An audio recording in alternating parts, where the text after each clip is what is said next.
حضرت سیدنا امام حسین رضی اللہ تعالیٰ عنہ کی شہادت کے حوالہ سے یہ اجتماع ہے۔ امت مسلمہ کچھ آزمائشوں کا شکار ہے، کچھ ہمارے ذہن اس طرح کے ہو گئے، عام آدمی سے لے کر بڑے آدمی تک کہ کوئی بات بڑی جلدی ہمارا ذہن قبول ہی نہیں کرتا۔ کسی دوسرے کی طرف جانا یا کوئی اور بات کرنا یہ تو بڑی لمبی بات ہے، عام جو سادی باتیں ہیں وہ بھی ہمارے ذہن مشکل سے قبول کرتے ہیں، چونکہ شکوک اتنے ڈال دیے گئے ہیں، شک اتنا پیدا کر دیا گیا ہے، تفریق اتنی ہے، بدگمانی اتنی ہے، بری سوچ اتنی زیادہ ہے، بڑی مشکل ہے لوگوں کا کچھ چیزوں کو قبول کرنا۔ ہم لوگ جو ڈیوٹی کرتے رہتے ہیں تھوڑی تھوڑی، تو ہم اصل میں اذان دیتے ہیں، صرف اذان دیتے ہیں کہ چلو بتا دے لوگوں کو کہ نماز کا وقت ہو گیا ہے، باقی اس سے زیادہ ہم اپنی حیثیت نہیں سمجھتے۔ اذان دینا ذمہ داری ہے، تو اللہ تعالیٰ جب تک موقع دے گا اذان ہوتی رہے گی۔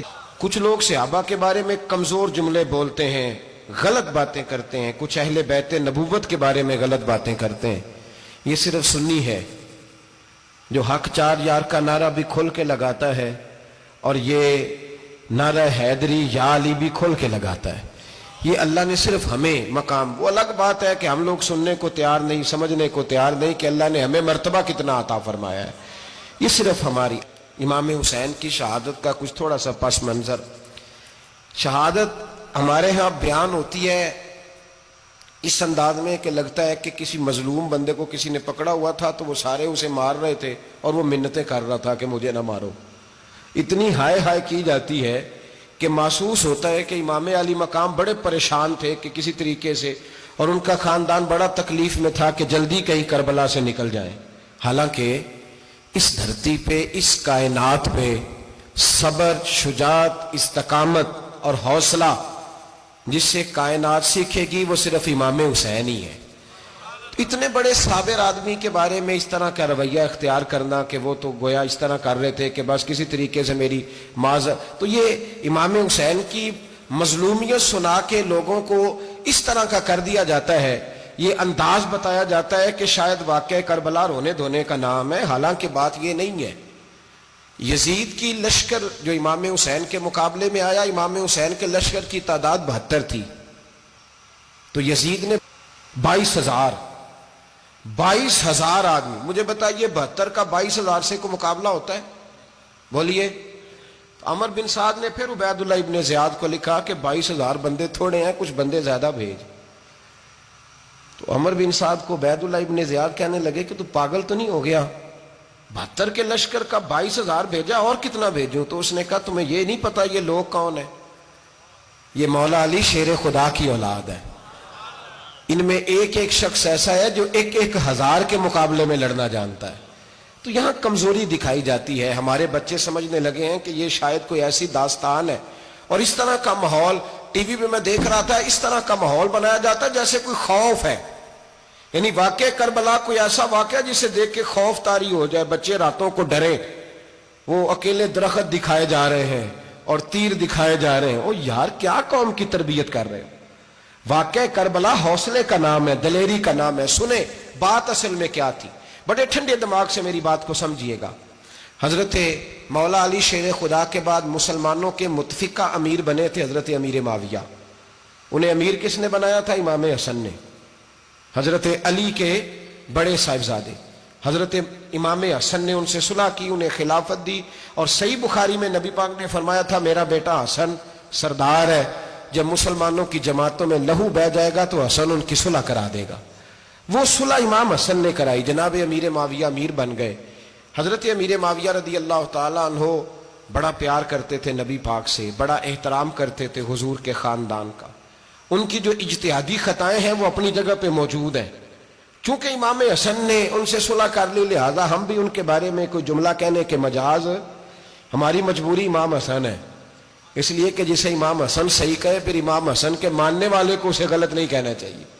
حضرت امیر معاویہ رضی اللہ تعالیٰ عنہ کا جب وصال ہوا تو حضرت امام حسن پہلے ہی ان سے وصال کر گئے، آپ کو زہر دے دیا گیا، آپ شہید ہو گئے۔ امام حسین موجود تھے، تو یزید کے بارے میں لوگوں نے کہا جناب امیر معاویہ سے کہ یہ ٹھیک ہے، مناسب ہے، اور بہادر ہے، دلیر ہے. وہ جو ہوتے ہیں نا خوش آمدی ٹولہ، ہمارے ملک میں جو اچھی خوشامد کرے اسے اچھی وزارت ملتی ہے، اچھی وزارت اسے دیتے ہیں. جو ذرا صحیح بدتمیز بھی ہو اور صحیح وکالت کرنے والا اسے وزارت صحیح دیتے ہیں. تو حضرت امیر معاویہ کے گرد بھی کچھ ایسے لوگ تھے، انہوں نے آپ سے کہا کہ یزید کو نامزد کر دیں. تو آپ نے یزید کو بلایا، حوالہ مجھ سے دیکھ لیجئے گا. بلا کے فرمایا کہ 3 بندوں کے سامنے اپنی خلافت پیش کرنا، اگر وہ تجھے مان جائیں تو امیر بن جانا، نہ مانے تو چپ کر کے گھر بیٹھ جانا. وہ 3 بندے کون ہیں؟ جناب عبداللہ ابن عباس، حضرت عبداللہ بن زبیر اور امام حسین رضی اللہ تعالیٰ عنہ. یہ وصیت فرمائی جناب امیر معاویہ. ہوا یہ کہ یزید جب امیر بنا نا، 2-3 چیزیں ہوتی ہیں جب کسی بندے کو قابو کرنا ہوتا ہے، 2-3 4-5 چیزیں ایسی ہوتی ہیں جس سے بندہ قابو آتا ہے. تو اس نے بھی فوری طور پہ، یزید نے دیکھا میرے لیے مسئلہ کیا بن سکتا ہے. ولید بن عتبہ اس وقت مدینے کا گورنر تھا. یزید نے اس کو خط لکھا کہ امیر عرب کا رواج آج بھی ہے کہ جب تک نئے خلیفہ کی بیعت نہیں ہو جاتی پرانے کے انتقال کی خبر ہی نہیں دیتے، اس کو رکھے رکھتے ہیں. یہ ان کا طریقہ ہے. وہ کہتے ہیں کہ ولی عہد اچھی طرح قبضہ کر لے پھر بتائیں گے. حضرت امیر معاویہ کا وصال ہو گیا، بتایا نہیں. یزید نے اب کیا کیا، چونکہ بڑا چلاک آدمی تھا، بڑا شاطر تھا، بڑا تیز تھا، بڑا عجیب اس کا مزاج تھا. یہ چلاک لوگ زندگی میں ہمیشہ دھوکہ کھاتے ہیں. چلاکیاں انسان کو گراتی ہیں اور اتنا منہ چھیل جاتا ہے کہ منہ پہچانا ہی نہیں جاتا. بندہ اپنے آپ کو رب رسول کے حوالے کر دے تو اللہ بڑی بہترین جزائیں عطا کرتا ہے. یہ لوگ تیزی دکھاتے ہیں بعض. تو یزید بھی تیزی دکھانے والا تھا. اس نے ولید کو خط لکھا کہنے لگا کہ فوری طور پہ عبداللہ ابن عباس کو بلاؤ اور اسے کہو میری بیعت کریں. یہ جو بیعت ہوتی تھی نا، یہ بھی سن لے کیا ہوتی تھی. یہ بیعت حلف ہوتا تھا. حلف کہ میں اللہ رسول کے نام پہ حلف دیتا ہوں کہ میں یزید کی اطاعت کروں گا، میں اس کے خلاف کوئی بغاوت نہیں کروں گا. یہ بیعت لوگ سمجھتے ہیں کہ بس ہاتھ پکڑنے کا نام بیعت تھا. اس بیعت کا متبادل جمہوری ملکوں کے اندر ووٹ آیا ہے، اس کا متبادل لفظ. تو کہا بیعت کرے. حضرت عبداللہ ابن عباس کو بھی بلاؤ، عبداللہ بن زبیر کو بھی بلاؤ، امام حسین کو بھی بلاؤ. امام حسین آدھی رات کے وقت بیٹھے تھے مسجد نبوی میں، چونکہ 5 نمازوں کی آپ امامت کرتے تھے. ہن اللہ خیر کرے جڑا نماز پڑھائے ہو مولوی، تو جڑا ٹل پائے ہو پیر، جڑا مہینہ نہ نہائے چھوٹا پیر، تو جڑا 6 مہینے نہ نہائے ہو بڑا پیر. کہتے بابا پہنچے ہیں، کڑے چھڑے جو پہن لیے. بھائی امام حسین تو نمازیں پڑھاتے تھے، مولا علی تو نمازیں پڑھاتے تھے، مسجد کے خطیب تھے. اب اس کو تو مولوی کہہ دیا جاتا ہے بیچارے کو. تو ملنگ کون ہوتا ہے جی؟ کہتے جڑا کپڑے کٹ پائے. کیا تماشا ہے، قوم جدھر دل کرتا ہے نکل جاتی ہے. امام حسین نماز پڑھا کے عشاء کی بیٹھے تھے جناب عبداللہ بن زبیر. عبداللہ بن زبیر کون تھے؟ یہ نبی پاک صلی اللہ علیہ وسلم پھپھی کے پوتے تھے اور جناب صدیق اکبر کے نواسے تھے. حضرت عبداللہ بن زبیر اور جناب زبیر بن عوام عشرہ مبشرہ صحابی ہیں، ان کے بیٹے تھے. بہت زیرک آدمی تھے. یہ بھی امام حسین کے پاس بیٹھے تھے. عبداللہ ابن عباس بھی تھے جو حضور کے چچا کے بیٹے ہیں، اس امت کے پہلے مفسر ہیں قرآن پاک. یہ لوگ بیٹھے تھے. تو ولید نے ایک بندہ بھیجا، اس نے آ کے کہا جناب آپ کو گورنر صاحب نے بلایا ہے. تو عبداللہ بن زبیر کہنے لگے حسین اس وقت بلانے کی بات سمجھ میں نہیں آئی. تو امام حسین بڑے بصیرت والے تھے، اللہ نے بصیرت دی تھی. کہنے لگے عبداللہ آپ کو سمجھ نہیں آئی، مجھے سمجھ آ گئی ہے، امیر معاویہ وصال کر گئے اور یہ ہمیں جو بلایا گیا ہے نا، یہ یزید کی بیعت کے لیے بلایا گیا ہے. تو کہا پھر آپ آدھی رات کو نہ جائیں، آپ کے لیے خطرہ ہوگا. تو امام حسین فرمانے لگے خطرہ حسین کو نہیں ہوتا، حسین کو خطرہ نہیں. کہا پھر بھی آپ مہربانی کریں ذرا احتیاط سے جائیں. تو جناب عبداللہ ابن زبیر نے، عبداللہ ابن عباس نے 14 بندے نیزے دے کے، تلواریں دے کے امام حسین کے ساتھ بھیجے اور کہا کہ امام حسین اگر اس نے کوئی غلط ملت بات کی نا، زبردستی بیعت کرنے کا کہا، تو آپ بس کوئی ایک بات اونچی آواز میں کر دینا، یہ سپاہی پیچھے آ جائیں گے. امام حسین ان 14 بندوں کو لے کے گورنر ہاؤس پہنچ گئے. جب آپ وہاں پہنچے اس نے بتایا، اس نے کہا جی حضرت امیر معاویہ انتقال کر گئے اور آپ نے یزید کی بیعت کرنی ہے. تو امام حسین فرمانے لگے میں چھپ کے بیعت نہیں کروں گا. مجمع لگاؤ، جمعے والے دن اعلان کرو. جو طریقہ ہے حضرت ابوبکر صدیق کا، جو طریقہ ہے حضرت عمر فاروق کا، جو انداز حضرت عثمان غنی کا ہے، جو مولا علی کا ہے، سر عام اعلان کرو. اگر ساری دنیا یزید کی بیعت کرے گی تو میں بھی تیار ہوں. تم مجھ سے بیعت لے کے پھر لوگوں کو بتانا چاہتے ہو کہ حسین بیعت ہو کر رہے ہیں تو تم کیوں نہیں کر رہے؟ میں عام آدمی نہیں ہوں لہذا چھپ کے بیعت نہیں کرتا. جب یہ بات کی نا تو ولید بڑا نرم دل تھا اور امام حسین کی شان کو جانتا تھا. وہ جانتا تھا یہ نبی پاک کا خاندان ہے. اس نے کہا جی مجھے تو حکم تھا، باقی آپ حضور کے نواز ہیں، میں کر کچھ. وہاں ایک بڑا بدبخت شخص بیٹھا تھا، عبد الملک بن مروان. وہ ولید سے کہنے لگا کہ اگر حسین آج تمہارے ہاتھ سے نکل گئے تو تمہارے لیے بہت بڑا مسئلہ کھڑا ہو جائے، انہیں جانے نہ دینا، یا بیعت کراؤ یا ان سے کہو جنگ کے لیے تیار ہو. تو امام حسین رضی اللہ تعالیٰ عنہ کے کانوں میں آواز گئی تو فرمانے لگے ابن مرجانہ، اگر تیرے اندر جرت ہے تو آ سامنے حسین کے، اس کے کانوں میں باتیں نہ کر، کانا پھوسی نہ کر، باہر آ میدان میں، شرارت نہ کر، باہر آ، میں تمہیں ابھی بتاتا ہوں کہ حسین سے مقابلہ کرنے کا انجام کیا ہے. یہ کہہ کہ امام حسین باہر نکلے، اپنے بھائی محمد بن انفیہ کو بلایا، عبداللہ بن زبیر، عبداللہ ابن عباس، ڈھیر سارے لوگ اکٹھے ہو گئے. فرمایا یہ معاملہ ہے، اب کیا کرنا ہے. یاد رکھیں ووٹ برادری کا نہیں ہوتا، ووٹ برادری کا نہیں، ووٹ دین کا ہوتا ہے. جو بندہ دین کے، ملت کے، مذہب کے معیار پہ پورا نہ ہوتے اسے حکمت کے تحت بھی ووٹ دینا جائز. ہاں یہ بات سچی ہے تو بہرحال سچی ہے، یہ یاد رکھ لے. ہمارے ووٹ سے کوئی ایم این اے، ایم پی اے جتنے ظلم کرے گا، ووٹ دینے والا اس کے ظلم میں شریک ہوگا، بالکل 100%. یہ لکھ لیں بات. ہم اس وقت بڑی جلدی، پتہ نہیں ہمیں کیا مسئلہ ہو جاتا ہے، اتنا اتنی مصیبت انہیں نہیں بنی ہوتی، نہیں یہاں بنی ہوتی ہے. خدا کا خوف کریں. امام علی مقام ووٹ ہی مانگ رہا تھا نا یزید، اور پھر اس نے بڑے بڑے لالچ دیے. اس نے کہا کہ آپ 5-4 صوبے ہیں جس کی گورنری مرضی رکھ لیں، دولت آپ کی مرضی کی. تو پھر آج ہمیں بھی لوگ مشورہ دیتے ہیں، کہتے ہیں مسجد میں سیاست نہیں ہونی چاہیے. میں نے کہا کیا کریں، یہ امام حسین ہمیں مجبور کر گئے، کوئی نہ کوئی بات کرنی پڑ ہی جاتی ہے. امام علی مقام نے فرمایا چھپ کے ووٹ کی بات، بیعت کی بات نہیں ہو سکتی. آپ نے جا کے لوگوں سے مشورہ کیا تو وہ کہنے لگے حضور وقت ابھی مناسب نہیں ہے، آپ اس طرح کریں یہاں رکیں، ہم مکے سے، عراق سے، کوفے سے لوگوں کو بلاتے ہیں، یہاں ایک بڑی مجلس مشاورت قائم کرتے ہیں. امام حسین فرمانے لگے اگر تم مشاورت قائم کرو گے تو ولید اور عبد الملک بن مروان وہ تو جنگ کرنے کو تیار ہے، اور نبی پاک نے فرمایا ایک مینڈا ہوگا جس کی وجہ سے مدینے کی گلیوں میں لہو بہے گا. فرمانے لگے میں وہ بکرا، وہ مینڈا نہیں بننا چاہتا. کہا پھر آپ کیا کریں گے؟ تو امام حسین رو پڑے، فرمانے لگے میں مدینہ چھوڑ جاؤں گا لیکن مدینے کی حرمت پامال نہیں ہونے دوں گا. امام علی مقام آدھی رات کے وقت نکلے. سیدہ فاطمہ کا دروازہ ایک اس دن تھا جس دن حضرت مولا علی کوفے چلے گئے، اور دوبارہ آج تالا لگا جب امام حسین نکلے. آپ جنت البقیع کے پیچھے کھڑے ہو کے حضور کا روضہ دیکھنے لگے. اس وقت گنبد تو نہیں ہوتا تھا، روضہ دیکھنے لگے. نانا تیرے کرم کے خزینے کی خیر ہو، میں جا رہا ہوں تیرے مدینے کی خیر ہو. سارا خاندان لے گئے، مکے تشریف لے گئے. حج کے ایام قریب آنے والے تھے. امام حسین نے وہاں لوگوں سے باتیں کی. جب امام حسین وہاں سے پہنچے تو کوفے سے خط آنے لگے. کوفہ حضرت علی کا دارالخلافہ تھا، وہاں آپ کے محبین، پیار کرنے والے ڈھیروں تھے. انہیں خط لکھے کہ حضور آپ چپ کر کے بیٹھے ہوئے ہیں اور ہمارے اوپر یزید مسلط ہو گیا ہے. آپ اگر میدان میں نہیں نکلیں گے، آپ نہیں آئیں گے تو ہم اللہ کی بارگاہ میں شکوہ کریں گے کہ کوئی ہماری کمان کرنے کو تیار ہی نہیں ہوا.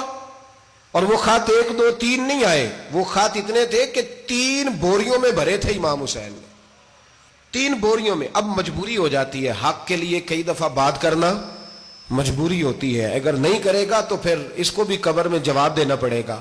امام علی مقام رضی اللہ تعالیٰ عنہ نے مکے میں اب لوگوں کو جمع کیا مشورے کے لیے. ہر بندے نے کہا حضور وہ بلا تو رہے ہیں پر اپنے وعدوں کے پکے بڑے کم لوگ ہوتے ہیں، بڑے کم لوگ. جسے زندگی ہو پیاری وہ یہیں سے لوٹ جائے. میرے قافلے میں شامل کوئی کم ظرف نہیں ہے. بڑے کم لوگ ہوتے ہیں جو ارادوں کے، وعدوں کے ہمیشہ ساتھ چلنے کے پکے ہوتے ہیں، ورنہ بڑے لوگوں کو گرمی لگنے لگتی ہے، بڑے لوگوں کی مشکلات آتی ہیں، بڑے لوگ ایسے ہوتے ہیں جن کی مجبوریاں بن جاتی. کہا حضور وہ پکے نہیں، آپ نہ جائیں. ہر بندے نے کہا حالات ٹھیک نہیں، حالات گراؤنڈ ریالٹی صحیح نہیں. یہی مشورہ آج بھی ہر بندہ دیتا ہے، ابھی حالات نہیں. اتنے خراب حالات کبھی نہیں ہوئے تھے جتنے امام حسین کے دور میں تھے. لیکن فرمایا میں دین کے خلاف غلط حکمران کو مسلط ہونے کی اجازت غلط حکمران کو مسلط ہونے کی اجازت مزاحمت کروں گا، مخالفت کروں گا۔ امام کہنے لگے کوئی بات نہیں، وہ میرے ساتھ چلے نہ چلے لیکن میں کوفے جاؤں گا، وہ لوگ میرے ساتھ کھڑا ہونے کو تیار ہے تو وہ جھوٹ ہے یا سچ ہے پر میں چلوں گا۔ جب امام علی مقام نے اصرار فرمایا تو جو آپ کے قریبی صحابہ کرام کی اولادیں تھی ساری، یہ بھی اب بیماری ہے، کچھ لوگ کہتے ہیں جی صحابہ نہیں ساتھ چلے، تو میں کہتا ہوں اہل بیت نبوت کے تو کل افراد 21 تھے، تو 72 میں باقی اولادیں کس کی تھی؟ وہ ساری صحابہ کی اولادیں تھیں، وہ سارے، پتہ نہیں کیوں اس طرح کا فلسفہ بیان کیا جاتا ہے جس میں حالات خراب ہو۔ حضرت سیدنا امام علی مقام کو جب بہت زیادہ کہا گیا نا تو امام حسین رضی اللہ تعالیٰ انہوں نے فرمایا چلو میں ایک کام کرتا ہوں، مسلم بن عقیل کو بھیجتا ہوں، حضرت علی کے بھتیجے ہیں، امام حسین رضی اللہ تعالیٰ عنہ کے چچا کے بیٹے ہیں، حضرت عقیل کے صاحبزادے مسلم بن عقیل بڑے سمجھدار آدمی تھے، معاملہ فہم تھے، بڑے جری تھے، اتنا زبردست مشورہ کم لوگ دیتے ہیں جتنا حضرت مسلم بن عقیل دیتے تھے۔ ان کو بھیجا گیا کوفے۔ اب اس میں بڑی تفصیل ہے، وہ اپنے 2 بچے بھی لے گئے۔ جب وہ کوفے پہنچے نا تو کوفے پر جناب نعمان بن بشیر کی حکومت تھی، آپ گورنر تھے اور اہل بیت سے بڑی عقیدت رکھنے والے، نرم رویہ۔ عبید اللہ ابن زیاد کوفے کا گورنر نہیں تھا، یہ کسی اور علاقے کا تھا۔ جب آپ وہاں پہنچے تو نعمان بن بشیر نے دیکھا کہ حضرت مسلم بن عقیل آئے ہیں تو لوگ دوڑے ان کی بیعت کرنے، بھاگے، اتنے لوگ جمع ہوئے کہ ایک دن میں 17,000 آدمی نے بیعت کر لی۔ تو تم پتہ ہے نا جڑا الیکشن لڑتا ہوں راتی جیت کے سوندا ہے، وہ فاتح ہوتا ہے، ہر روز جیتتا ہے، پتہ اسی دن چلتا ہے جس دن الیکشن کا ریزلٹ اناؤنس ہوتا ہے۔ 17,000 آدمی ایک دن آیا۔ اب وہ جو امام مسلم بن عقیل کے وہاں نعرے لگانے والے تھے کہنے لگے حضور یہ پہلے دن کی کارکردگی ہے، 2-4 دن میں دیکھیے کیا ہوتا ہے۔ 2-4 دن میں کیا ہوا؟ 40,000 آدمی نے بیعت کر لی۔ اب وہ 40,000 بندہ تیار ہو گیا۔ ادھر سے جو یزید کے وفادار تھے انہوں نے خط لکھا یزید کو کہ تو نے بڑا نرم آدمی گورنر بنایا ہے اور 40,000 بندہ چلا گیا حسین کی طرف، اگر ایک دن مسلم بن عقیل اور رہے تو جو تمہارا گورنر بیٹھے ہیں نا جناب نعمان بن بشیر، ان کو گورنر ہاؤس سے نکال کے مسلم بن عقیل قبضہ کر لیں گے، تو چپ کر کے بیٹھا ہے۔ یزید بڑا تیز تھا، اس نے ایک آدمی گھوڑے پہ دوڑایا۔ عبید اللہ ابن زیاد ایک اور علاقے کا گورنر تھا پر بڑا ظالم سا بدماش تھا، بڑا سخت گیر آدمی تھا۔ اس کو کہا کہ تو پہلے ایک صوبے کا گورنر ہے، جا تجھے دوسرا صوبہ بھی دیا۔ اس طرح کار فوری طور پہ کوفے پہنچ اور جا کے مسلم بن عقیل کو گرفتار کر، جو آدمی ان کا ساتھ پھر بھی دے اسے قتل کر دے۔ اس نے کیا کیا؟ وہ آدھی رات کو آیا، منہ چھپایا، جبہ پہنا، لوگ سمجھے امام حسین آ گئے۔ بہت سارے لوگوں نے اس کے نعرے بھی لگائے۔ وہ چپکے سے داخل ہوا اندر، اور چپکے سے داخل ہو کے اس نے سب سے پہلا کام یہ کیا کہ نعمان بن بشیر رضی اللہ عنہ کو معزول کیا، کوفے کے گورنر ہاؤس پہ قبضہ کیا۔ پھر اس نے اسی وقت سوئے ہوئے سرکردہ لوگ، جس طرح ایک گاؤں کا چودھری دوسرے کا محلے میں قبیلوں کے جو لوگ تھے چودھریوں کو بلایا، کچھ کو سزائیں دیں، کچھ کو سخت کہا، کچھ کو ان کے عیب گنوائے کہ وہ تمہارا فلانا مسئلہ پھر خراب کر دوں گا، بلیک میل کیا۔ صبح ہونے تک حالات اگر تم نے میرے قابو میں نہ کیے تو یاد رکھنا بڑا مشکل ہوتا ہے حق پہ کھڑا ہونا، بڑی چیزیں لوگوں کو یاد آتی ہیں، اللہ جانتا ہے۔ پہلے کچھ ہوتا ہے، بعد میں معاملہ کچھ ہوتا ہے۔ حضرت مسلم بن عقیل کے ساتھ جس دن عبید اللہ ابن زیاد آیا 40,000 کا لشکر تھا۔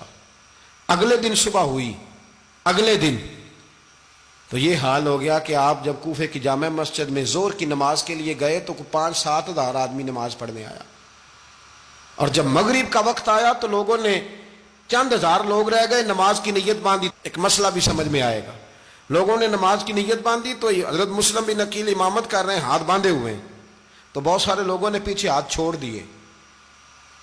ایک بندے نے دوسرے سے پوچھا وہ ہاتھ کیوں نہیں باندھتے؟ کہنے لگے اگر عبید اللہ ابن زیاد کے کسی بندے نے دیکھ لیا نا تو ہم اسے کہیں گے ہم تو نماز پڑھ ہی نہیں رہے تھے، ویسے ہی کھڑے تھے، ہاتھ ہی نہیں باندھے سرے سے۔ جب نماز کی امامت باندھی تو 10-11 صفیں تھیں۔ جب مسلم بن عقیل رضی اللہ تعالیٰ عنہ نے سلام پھیرا تو پیچھے بندہ ہی کوئی نہیں تھا۔ حضرت مسلم بن عقیل کو گرفتار کیا گیا۔ عرب کا رواج تھا دشمن کو سخت سزا دیں تاکہ باعث عبرت بنے۔ بہت اونچا